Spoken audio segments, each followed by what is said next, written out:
جو بظاہر قرآن کی تلاوت بھی کر رہے ہوں گے، لیکن جب مہدی آخر الزمان کی آواز اٹھے گی تو مخالفت کریں گے، اور اس مخالفت میں سب سے پیش بہت سارے بظاہر دین کے علمبردار لیکن باطن میں اپنے نفس اور خواہشات کے پجاری لوگ ہوں گے، جن کو آپ عام طور پر تحقیر آمیز انداز میں ملائیت کہتے ہیں۔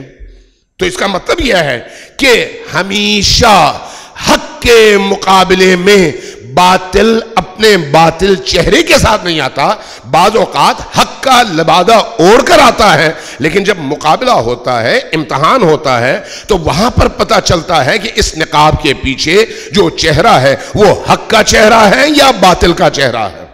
یہی وجہ ہے کہ روایات میں یہاں تک بیان کیا گیا ہے کہ 70,000 سے زیادہ وہ لوگ جو اپنے آپ کو محمد عربی صلی اللہ علیہ وآلہ وسلم کے دین کے ٹھیکیدار سمجھتے ہوں گے، وہ قتل ہو جائیں گے امام مہدی کی تلوار کے ذریعے سے۔ تو امام مہدی کی اس عالمگیر تحریک کے لیے جس جذبے کی ضرورت ہے، جس حریت کی ضرورت ہے، جس آزاد منشی کی ضرورت ہے، جس ایثار کے اعلیٰ ترین درجے کی ضرورت ہے، جس قربانی کے پاکیزہ ترین جذبے کی ضرورت ہے، جس پاکیزہ ترین اور نورانی دل اور قلب کی ضرورت ہے، وہ قلب وہیں تربیت پا سکتا ہے، وہ نورانیت وہیں پر وجود میں آ سکتی ہے جہاں پر آنسوں کے ذریعے سے، گریہ کے ذریعے سے، ان پاکیزہ ترین ہستیوں کی وجہ سے انسان اپنے قلوب کو اللہ سے جوڑ سکے۔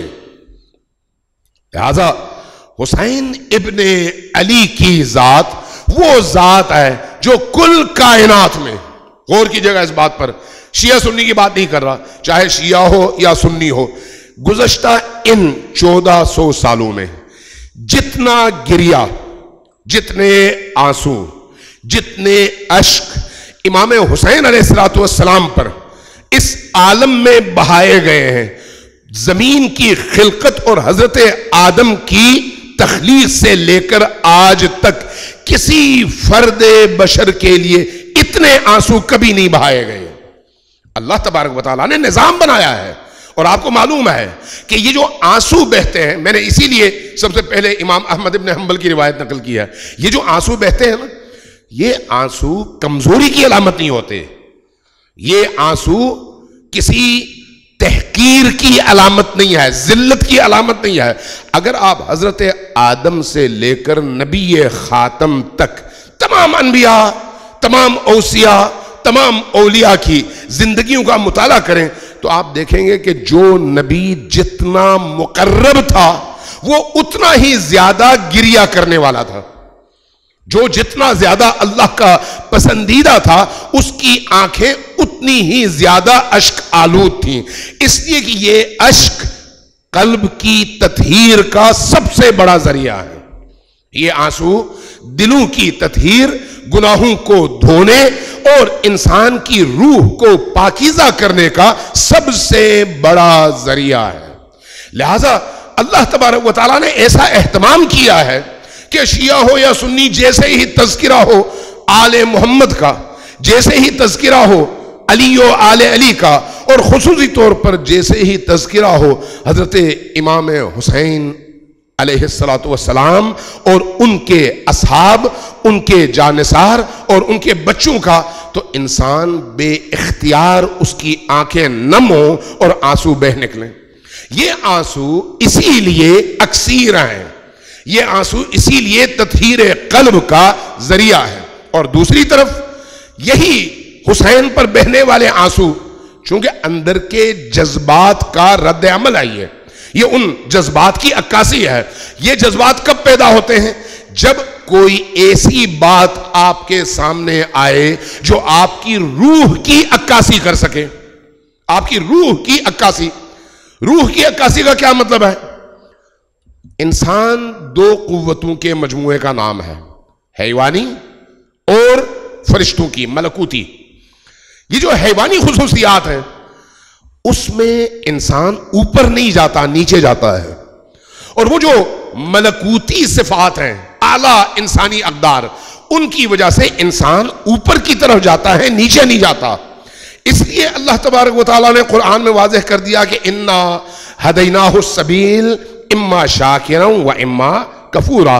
ہم نے رستہ انسان کے سامنے رکھ دیا ہے، یہ ہدایت کا یعنی اوپر جانے کا رستہ ہے، اور یہ گمراہی کا یعنی نیچے جانے کا رستہ ہے. اختیار انسان کو دے دیا ہے. ہم میں سے کوئی بھی شخص مجبور نہیں ہے، ہمارے ہاتھ میں اختیار ہے.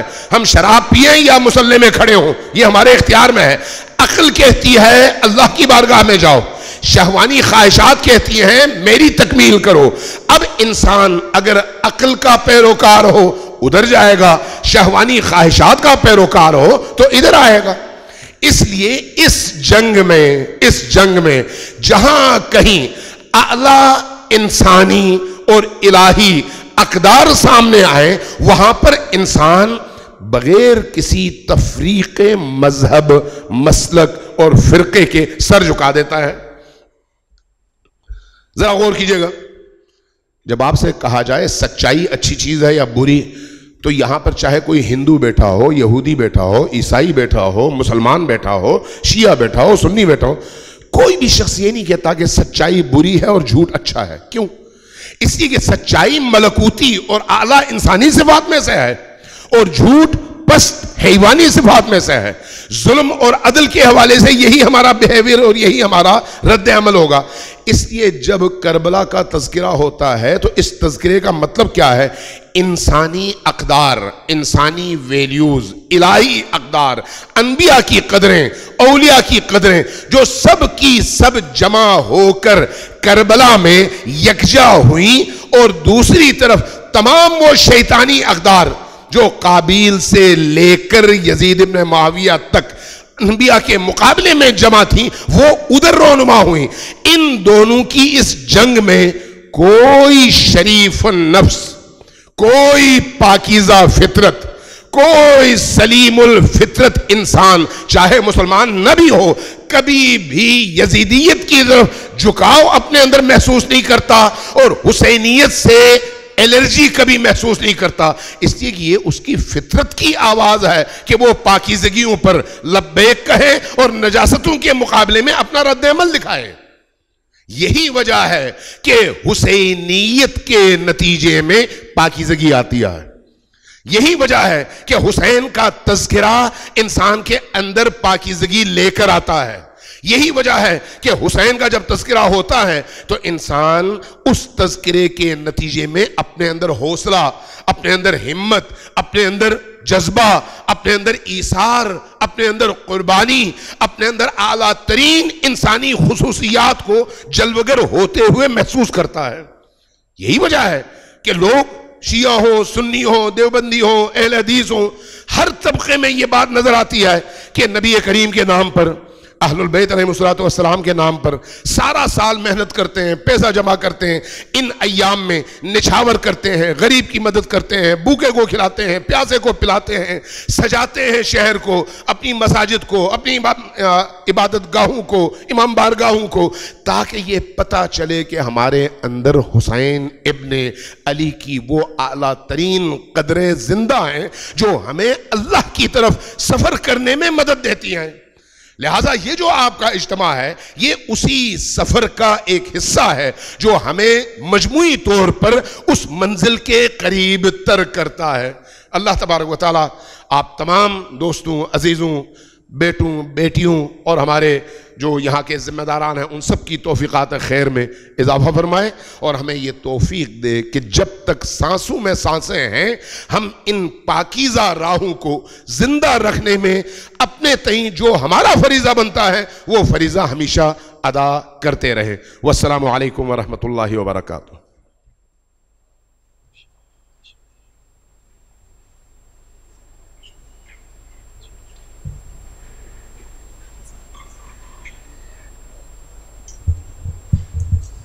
Jazakallah.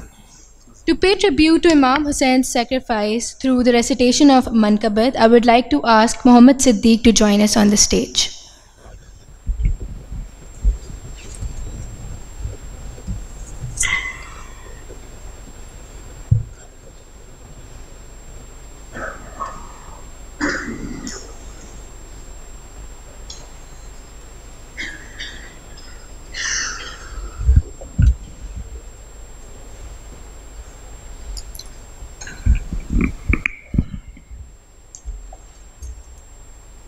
صلوات بر محمد وال محمد.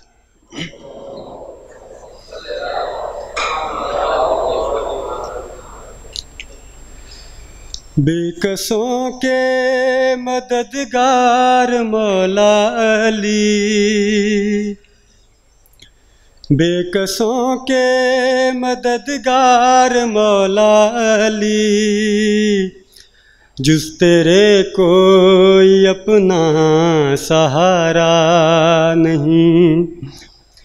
بے کسوں کے مددگار مولا علی، جز تیرے کوئی اپنا سہارا نہیں.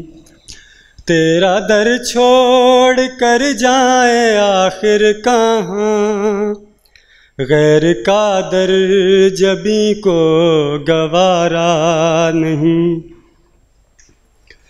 آئے کعبے میں جس دم علی کے قدم، منہ کے بل گر پڑے بت یہ کہتے ہوئے. آئے کعبے میں جس دم علی کے قدم، منہ کے بل گر پڑے بت یہ کہتے ہوئے. آئیے آئیے جانشین نبی، آئیے آئیے جانشین نبی، یہ تمہارا ہی گھر ہے ہمارا نہیں. بے کسوں کے مددگار مولا علی، جز تیرے کوئی اپنا سہارا نہیں. وہ تو کم ظرف ہے جو تجھے چھوڑ دے، ورنہ مولا علی تیری تعظیم کو. وہ تو کم ظرف ہے جو تجھے چھوڑ دے، ورنہ مولا علی تیری تعظیم کو. جو پلٹ کر نہ آئے وہ سورج نہیں، جو پلٹ کر نہ آئے وہ سورج نہیں، جو نہ چوکھٹ کو چومے وہ تارا نہیں. بے کسوں کے مددگار مولا علی، جز تیرے کوئی اپنا سہارا نہیں.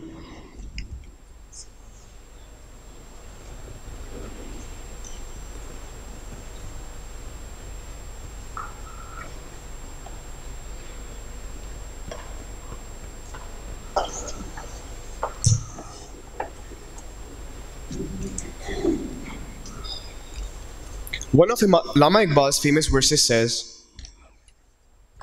کیا تمسخر ہوا ہے اسلام کی تقدیر کے ساتھ، کیا تمسخر ہوا ہے اسلام کی تقدیر کے ساتھ، قتل شبیر ہوا ہے نعرہ تکبیر کے ساتھ. On this occasion, we would like to express our gratitude to the IBA Students' Council, the faculty, administration, security, and all other departments that directly or indirectly contributed to turning this seminar into reality this year. We would also like to extend our gratitude to the people that participated: Aliza Fatima, Aira Haider,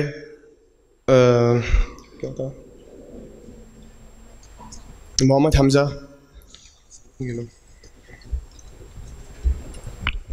I would like to call upon the stage our guest of honor, Mr.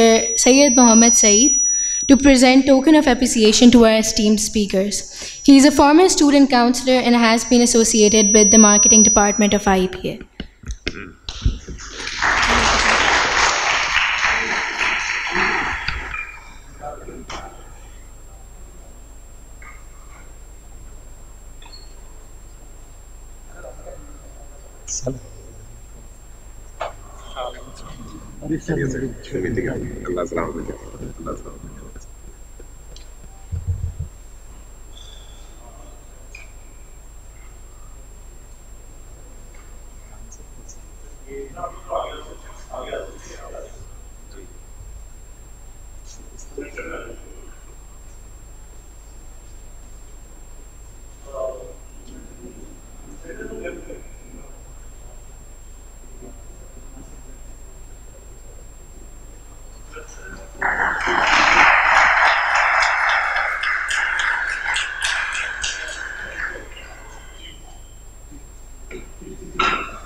جو protocol ہے اس کے تحت